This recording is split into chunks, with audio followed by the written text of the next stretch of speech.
d'accueillir ce soir une figure emblématique du cyclisme mondial, président du Comité national olympique et sportif français, membre du Comité international olympique, président de l'Union cycliste internationale.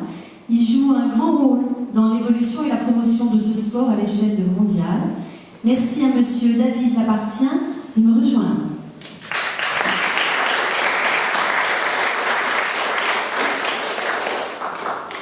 Monsieur le directeur, Madame la présidente de l'association familiale Pierre de Coubertin, Monsieur le président du comité français Pierre de Coubertin, Mesdames, Messieurs, je dirais chers amis sportifs, je suis très heureux d'être avec vous aujourd'hui et pour témoigner finalement au nom de l'ensemble de mes collègues du comité national olympique et sportif français de notre reconnaissance et de ce que nous devons toutes et tous à Pierre de Coubertin. Et très heureux que ici le musée Grévin ait finalement choisi de lui rendre hommage, et j'en suis naturellement très heureux. Avant, permettez-moi une petite digression, puisque vous avez parlé de ma belle commune de Sarzeau, avec cette fameuse baignoire de Marat, dans lequel il a été assassiné par la Charlotte Corday. Alors si on va jusqu'au bout de l'histoire, les fonds qui ont été récoltés de la vente de cette baignoire par le curé de Sarzeau ont permis de financer la construction du collège Sainte-Marie, qui fut mon collège, et le marquis de Govello, à l'époque, a complété, on va dire, les sommes qui manquaient. Donc vous voyez que, quelque part, vous avez fait aussi œuvre utile pour former des jeunes Sarzeautins au rang desquels je suis. Et puisqu'il faut trouver un lien aussi avec le Pierre de Coubertin, il y a le maire que j'ai été jusqu'en 2021, avant d'être élu au président du conseil départemental.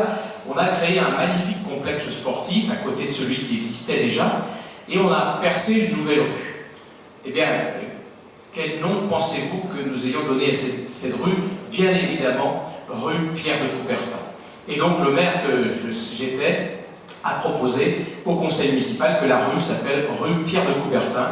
Et donc avoir un complexe sportif moderne pour l'ensemble de nos jeunes, pour l'ensemble des écoliers, de nos associations qui portent le nom de Pierre de Coubertin, c'est aussi tout un symbole. Et moi j'invite d'ailleurs tous les maires de France à pouvoir reconnaître aussi Pierre de Coubertin en nommant notamment des rues, si possible, autour des salles de sport à son nom. Alors, donc très heureux aujourd'hui d'être avec vous et peut-être un petit peu compliqué pour moi de parler de Pierre de Coubertin devant sa famille finalement, parce qu'ils en connaissent sans doute beaucoup plus que moi. Mais je viens de terminer hier et je le disais, une de mes filles revient de la médiathèque de Sarzeau et elle revient avec une BD de Pierre de Coubertin. Ah, j'ai dit ça c'est extraordinaire, j'ai dit où est-ce que tu as trouvé ta BD? Et donc la BD, c'est qui vient de sortir, c'est Ombre et Lumière. Et alors j'ai lu la BD, parce que je l'ai trouvée très intéressante, et donc je l'ai lue, j'ai d'ailleurs fini hier soir, non pas parce que je venais là, mais parce que je voulais vraiment la lire. Et donc je trouve intéressant que des enfants, dans une médiathèque, puissent aussi trouver finalement l'œuvre de Pierre de Coubertin à travers un format ludique, et que Pierre de Coubertin ne soit pas réservé à des spécialistes, des historiens, mais soit aussi tourné vers la jeune génération, parce que je pense que c'est ce qu'il aurait voulu. Et permettez-moi aujourd'hui, on va célébrer cette année, on va accueillir le monde entier, 206 des athlètes provenant de 206 pays, ici, à Paris, 100 ans finalement après les derniers Jeux qu'il a présidés en tant que président du Comité international olympique.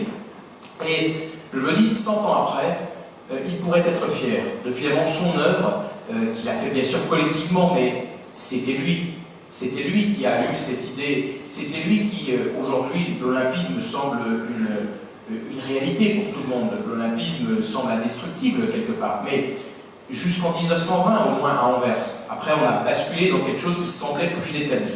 Mais jusqu'en 1920, on imagine les luttes qu'il a fallu mener avec parfois les sentiments de désespoir, de se dire on ne va pas y arriver, ça ne va pas aller jusqu'au bout. Et je crois qu'il a eu cette persévérance, il y a mis toute son énergie, je dirais presque toute sa vie, dans le Comité international olympique et dans les Jeux olympiques, et avec finalement, pour nous, mouvement olympique, une idée qui n'a pas pris une ride, et qui sans doute n'est jamais autant d'actualité qu'aujourd'hui, de réunir, ça dépend comment on le dit, mais réunir, pacifier le monde, faire rencontrer, dialoguer les cultures et les personnes à travers le sport. Dans un monde qui est fracturé, où on voit des guerres presque partout, des tensions entre les peuples, il n'y a que les Jeux olympiques qui peuvent finalement réunir tout ce monde. Et cette idée de Pierre de Coubertin, on a parfois le sentiment qu'on nous la ressort des cours d'histoire une fois tous les 4 ans, mais la réalité c'est que justement, c'est une réalité. Et l'idéal olympique n'a pas pris une ride. Le président du comité international olympique, qui à chaque fois ne manque pas de rappeler l'histoire du CIO, combien cette institution, les Jeux olympiques, doivent à Pierre de Coubertin, c'est aussi que l'idéal olympique est fondamental. Et n'oublions pas que, certes, on a toujours l'émotion, on a toujours les médailles, on va avoir des exploits qui vont nous transporter, mais n'oublions pas l'idéal olympique.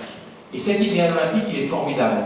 Là où parfois des peuples se battent, là où parfois il y a des tensions, eh bien, le sport, d'une manière générale, permet ce dialogue entre les uns et les autres, permet ce respect, permet cette camaraderie. Et c'est ça la force, finalement, de l'olympisme. Tous, on peut dialoguer, tous, on peut discuter, et l'idéal de créer une société plus pacifique ou plus en paix, effectivement, par le sport, cet idéal n'a jamais été autant d'actualité. Et moi, je suis très très heureux que 100 ans après, ici, à Paris, on puisse célébrer l'ensemble de ces Jeux Olympiques dans une période qui est naturellement compliquée, et on le voit. On le voit d'ailleurs ces jours-ci, où certains voudraient embarquer le mouvement sportif français dans des combats de nature politique, et fidèles à la Charte 50, à l'esprit de Pierre de Coubertin. Je leur dis, mais vous pouvez les uns les autres avoir des opinions, il le faut même, mais de grâce, ce qui nous unit est bien plus fort que ce qui nous divise, et nous devons ensemble veiller à cette neutralité au sein du Comité international olympique ou au sein du Comité national olympique et sportif français, qui est garant finalement de notre unité à toutes et tous. Donc Pierre de Coubertin a été effectivement un visionnaire à bien des égards. On l'a vu, vous avez parlé, monsieur le directeur, même du bouclier de Brennus, de bien d'autres choses qu'il a dû dessiner. Quand on voit ce drapeau olympique, vous savez, il y a des drapeaux, il y a des logos que vous voyez parfois, au bout de 20 ans, vous dites ça sent la poussière, il faut changer le logo.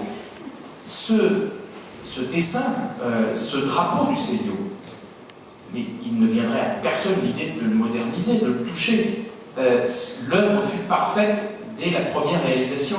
Et quand vous voyez ce drapeau, partout dans le monde, moi qui ai la chance, avec les fonctions à l'Union cycliste internationale, de me balader partout dans le monde, partout dans le monde, ce drapeau est le symbole de l'union, du sport. Il n'y a pas une personne qui ne sait pas ce que c'est que ce drapeau dans le monde.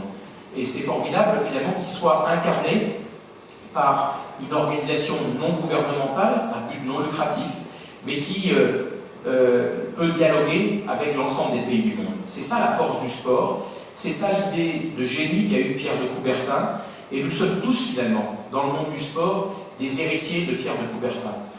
Lorsque j'ai été élu à la présidence du Comité national olympique et sportif français, je n'oublie pas non plus que quelque part je succède aussi au niveau français à Pierre de Coubertin, et je l'ai dit, je vous l'ai dit à la famille notamment, eh bien, j'ai souhaité que le portrait de Pierre de Coubertin, qui a été peint par son petit-neveu en 1955, et que j'ai trouvé un peu branque-ballant, le cadre un peu cassé, dans le studio où le président du CNO Nord, je dis, qu'est-ce que c'est que cette peinture? Et c'était Pierre de Coubertin. Je me suis renseigné, un tableau de 1955, fait par son petit-neveu. J'ai fait restaurer légèrement le cadre, et naturellement, il trône dans le bureau du président du CESF. C'est aussi une forme de reconnaissance de ce que nous devons toutes et tous à Pierre de Coubertin. Alors moi, je vous félicite ici, au musée Grévin, d'avoir choisi de lui rendre hommage. C'est un personnage inspirant pour l'ensemble du monde entier. Soyons fiers qu'il soit français. Soyons fiers finalement de cette idée de génie qui est née ici, dans notre pays, en France, et qui continue d'irriguer le monde avec cette langue. Certes, le CIO a pour partie basculé en anglais, mais le français reste une langue aussi officielle. On le doit naturellement à Pierre de Coubertin, qui était à l'aise dans les deux langues. Et donc c'est aussi un brin de la culture française qu'il a emporté avec lui. Et vraiment félicitations pour l'avoir mis, on va dire, à l'honneur, pour avoir fait en sorte que toutes les générations et tous les visiteurs qui vont venir ici puissent aussi mieux connaître Pierre de Coubertin et avoir envie de connaître son œuvre et de savoir que quand ils vont vibrer sur les Jeux Olympiques ici à Paris, eh bien, il y a eu un homme de génie qui a su créer tout ça, et qui était Pierre de Coubertin.